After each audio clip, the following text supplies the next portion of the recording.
हाँ जी, आप सभी का स्वागत है अपने ऑनलाइन प्लेटफ़ॉर्म पे। आप सभी को मेरा प्यार भरा नमस्कार, राम-राम। और बात करते हैं अपन एलडीसी की जो टाइपिंग 21 तारीख को देने जा रहे हैं, उसी के रिगार्डिंग जो चीज़ें आपको ध्यान रखनी है टाइपिंग के अंदर। जो एग्ज़ाम का डर है, वो फर्स्ट शिफ्ट वाले हैं, उनके लिए भी है। ये वीडियो जो है सभी के लिए है, उस एग्ज़ाम के लिए, जो इसका जो टाइपिंग का एग्ज़ाम देने जा रहे हैं, जो अनुभव है, वो मैं आपके साथ शेयर कर रहा हूँ। कि एग्ज़ाम के अंदर किस तरीके से वो रहने वाला है। और फर्स्ट शिफ्ट में है वो कीबोर्ड जो है, कीबोर्ड का भी रहता है एग्ज़ाम सेंटर पे कीबोर्ड का। सर कैसे क्या यूज़ कर सकते हैं हम, जो अगर आप यहाँ प्रैक्टिस कर रहे हो वहाँ वैसा कीबोर्ड नहीं मिला तो वैसे तो 216 या डेल के ही मिलेंगे। और इसमें सभी के लिए ये मैसेज है। तो सबसे पहले तो जो है आपको टाइम पे पहुँच जाना है। तो वो है कि टाइमिंग जैसे 10 से 12 दे रखा है, तो 9 बजे तक आपको सेंटर पर पहुँच जाना है, फर्स्ट शिफ्ट वालों को। तो उसका ध्यान रखें। सबसे पहले दूर-दराज से जो भी साथी हैं, तो वो पहले ही आके यहाँ जयपुर के अंदर उधर कुकस की तरफ जो है सेंटर आपका आया है, उसके आस-पास गेस्ट हाउस जो होटल में रुक सकते हो। ये आपके लिए सबसे बेस्ट रहेगा, क्योंकि सुबह परेशानी रहेगी फिर।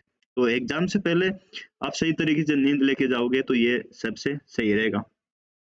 फिर एग्ज़ाम तो फर्स्ट शिफ्ट में मैं पहले बाद में बात करूँगा, पहले कुछ चीज़ें और बता देता हूँ आपको, उसपे बात करते हैं। एग्ज़ाम सेंटर पे जैसे कीबोर्ड है, सर कीबोर्ड आ गया तो, अलग कीबोर्ड आया तो मतलब कीबोर्ड तो आएगा ही खैर ये ऐसा नहीं है कि कीबोर्ड नहीं आएगा, कीबोर्ड तो आएगा, लेकिन आप जैसे ही वहाँ जाओगे तो आपको क्या है, तो वो जैसे आपकी चेकिंग होगी। एक चीज़ और बता दूँ, 2 चीज़ें और, साथ में आईडी है ना 2 या 3 लेके जानी है आपको, ओरिजिनल लेके जानी है। कभी-कभार क्या मिसमैच हो जाती है ना, उससे टेंशन हो जाती है, घबराहट हो जाती है, तो 2-3 लेके जानी है आपको आईडी।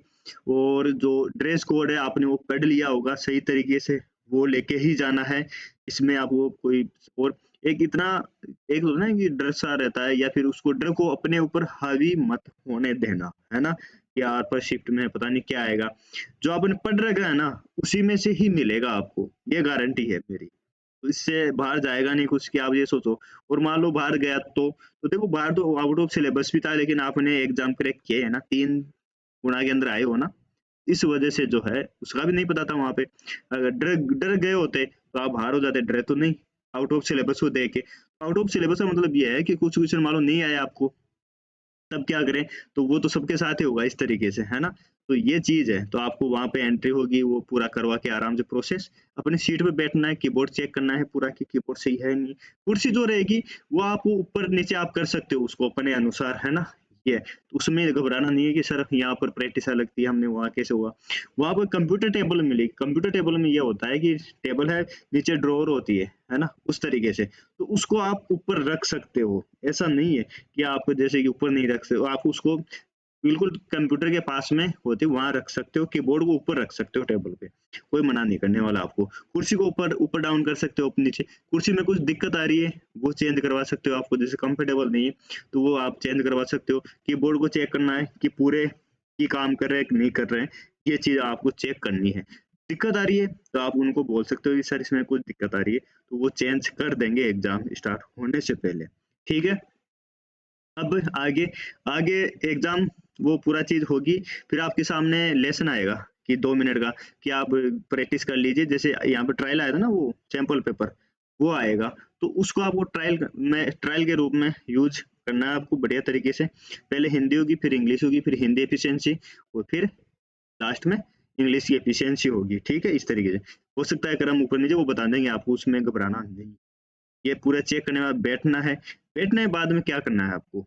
वो अब काम की बात स्टार्ट होती है कि जैसे आप कीबोर्ड आपने देखा होगा एग्ज़ाम में, या फिर अभी यहाँ प्रैक्टिस कर रहे थे आप, तो उसके अंदर आपने देखा होगा, उसमें आप देखते हो कि जब भी आप शुरुआत करते हो ना, तो कीबोर्ड थोड़ा ऐसे लगता है कि अंगुली टाइट लग रहा है ना, ऐसा लगता होगा आपको। तो वैसा ही वहाँ पे भी लगेगा, नया कीबोर्ड मिलेगा आपको। नया कीबोर्ड कोई-सा भी हो, वो आपको थोड़ा बहुत लगेगा। अब आपके साथ उसके में करना क्या है? आपको ये करना है कि जो कोलेटर है ना आपका, उसपे इन्फॉर्मेशन दी होगी पूरी चीज़ें, उसको आपको प्रैक्टिस के रूप में वहाँ कीबोर्ड वो जो स्क्रीन आएगी, उसके अंदर वो बोलेंगे कि आप अपने मन से टाइप कर सकते हो उसके अंदर। आपको क्या करना है, वो जो कीबोर्ड वो जो कोलेटर है ना, उसपे जो निर्देश वो दे रखे, वो टाइप करने हैं उसके अंदर। वो टाइप करोगे, 2-4 बार टाइप करोगे, तो जो आपकी अंगुलियाँ है ना, उस कीबोर्ड के अनुसार ढल जाएगी। थोड़ी गर्म भी हो जाएगी, और थोड़ा जो है टाइपिंग का जो माहौल हो ना, वो आपको मिल जाएगा। आपने भी देखा होगा कि जब आप शुरुआत करते हो तो एक प्रैक्टिस शुरू वाले लेसन करने के बाद में फिर स्पीड सही आती है, या फिर शुरुआत में ऐसा होता है ना। तो प्रैक्टिस के लिए क्या करना है, वो लेटर आपको पूरा टाइप करना है, जैसे नाम है, नाम को भी टाइप करो, शुरू से करो, RSSMB बोर्ड ये उसमें फॉर्मेटिंग नहीं, सिंपल तरीके से करते रहो। फिर जो जो नीचे निर्देश दे रखे हैं उनको टाइप करो बढ़िया तरीके से। ऐसे करने से क्या है कि आपकी अंगुलियां फेमिलियर हो जाएगी कीबोर्ड के अनुसार। ये जो है अनुभव मैंने अपने जो है एग्जाम के अंदर यूज किया था, तो मुझे बहुत उसमें फायदा मिला था। ये था, तो इस वजह से मैं आपको ये बता रहा हूँ कि वहाँ टाइप करने के लिए मैटर नहीं मिलता कि टाइप करे क्या। भाई नाम पता कर दोगे ये फिर रुक गए, बैठे रहते हैं अपन। बैठे नहीं रहना है आपको, कीबोर्ड वो जो वो कोलेटर है उसको टाइप करना है। टाइप करोगे तो अंगुलियां थोड़ी फेमिलियर हो जाएगी, और फिर जैसे आप स्टार्ट करोगे ये स्टार्ट हो जाएगा, ठीक है। एक अब ये हो गया, सर स्टार्ट कैसे होगा, तो उसमें आपको निर्देश देते रहेंगे। अगर कुछ चीजें समझ में नहीं आए तो शर्माना नहीं है, वहां पे बोल देना है उनको, सर ये कैसे होगा, ये है ना, ये। फिर वो निर्देश देंगे कि साहब स्टार्ट होने वाला है, तो 10 से स्टार्ट होगा, फिर 9 मिनट, फिर ऐसे चलेगा। तो शुरुआत में घबराहट मतलब हड़बड़ाना नहीं है आपको कि आवाज आएगी, मतलब कोई 1-2 सेकंड पहले स्टार्ट कर देगा, कोई बाद में करेगा, तो घबराना नहीं है आपको, उनको इग्नोर करना है कि मैं कर रहा हूँ आराम से, बस ये है। शुरुआत की 5-10 सेकंड 20-30 सेकंड तक हल्के धीरे-धीरे करना है, और फिर स्टार्ट आपको ये अपने आप बढ़ जाएगी फिर तो। सर अगर घबरा गए तो एक बार रुक जाना, है ना? ऐसे हल्का-सा, और फिर आँखें बंद करिए, ज़्यादा बंद नहीं, आँखें बंद करके और थोड़ा-सा हल्का से 1-2 मिनट और सांस ऊपर लेके, और फिर वापस उसको स्टार्ट करना कि हाँ ठीक है, हाँ, मतलब जहाँ पे स्टॉप किया वहीं पे। क्योंकि कभी-कभार ये होता है एग्ज़ाम हॉल के अंदर अंगुलियाँ अगर मतलब घबरा गए अपन, मतलब है ना, एजिटेशन हो गया, तो फिर एरर होती जाती है। थोड़ा-सा हल्का-सा ब्रेक देना है और फिर वापस स्टार्ट करना है, और उस माहौल को भूल जाना है कि नहीं मैं अकेला ही बैठा हूँ, मैं ही कर रहा हूँ भाई साहब, बस ये है। इस तरीके से आप वहाँ बच जाओगे, इन चीज़ों का ध्यान रखोगे। घबराहट होगी लेकिन उसको आपके ऊपर हावी नहीं देना है, होने नहीं देना है। तब आप उसमें सही तरीके से परफ़ॉर्म कर पाओगे। ये अनुभव मैंने खुद ने किया है, और इस वजह से जो है मैं आपको ये बता रहा हूँ कि हाँ, माहौल ये रहता है। सबके साथ रहे, वहाँ सभी मिले, आप पा पड़ोसी को बोलोगे, वो बोले, "अरे यार! इतनी स्पीड आ रही है मेरी तो, ये है, वो है।" आप सभी यही बोलेंगे कि सर डर भी लग रहा है, हाँ, फर्स्ट टाइम दे रहा हूँ मैं तो, और ये है। उसको ये बोलो कि प्रैक्टिस बढ़िया है, कुछ नहीं होगा, सब सही होगा।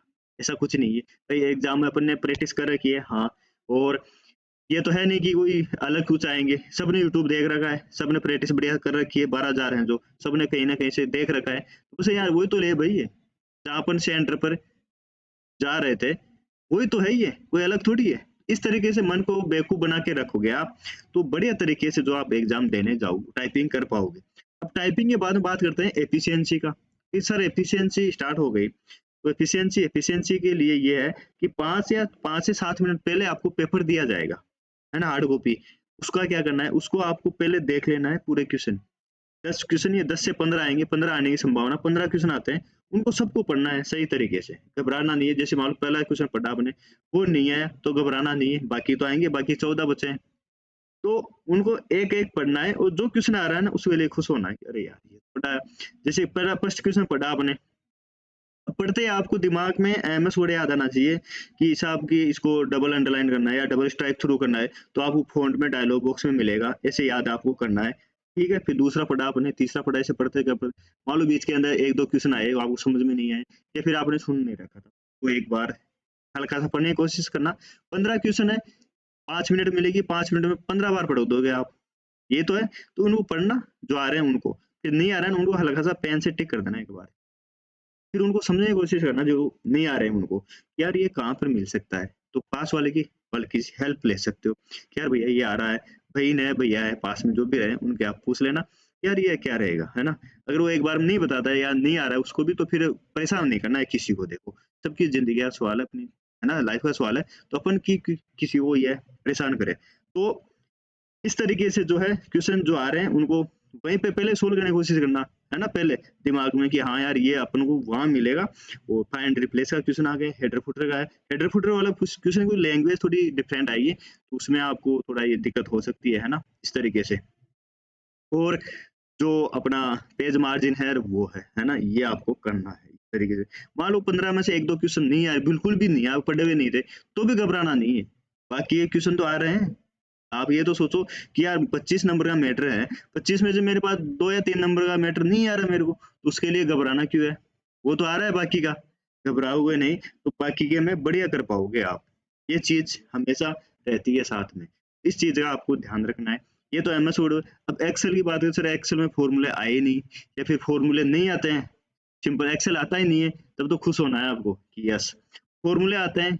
और एक्सेल के अंदर एक्सेल की फ़ॉर्मेटिंग आती है, और मान लो फ़ॉर्मेटिंग ऐसी आ गई जो आपने पढ़ नहीं रखी थी या कुछ अलग टाइप से आ गई, तो भी नहीं घबराना है। घबरा के एक बार सोचना कि घबरा गए आप, तो घबराने से, टेंशन करने से क्या वो याद थोड़ी आ जाएगा आपको? याद नहीं आएगा। पढ़ा हुआ ही नहीं तो याद कैसे आएगा ये बताओ?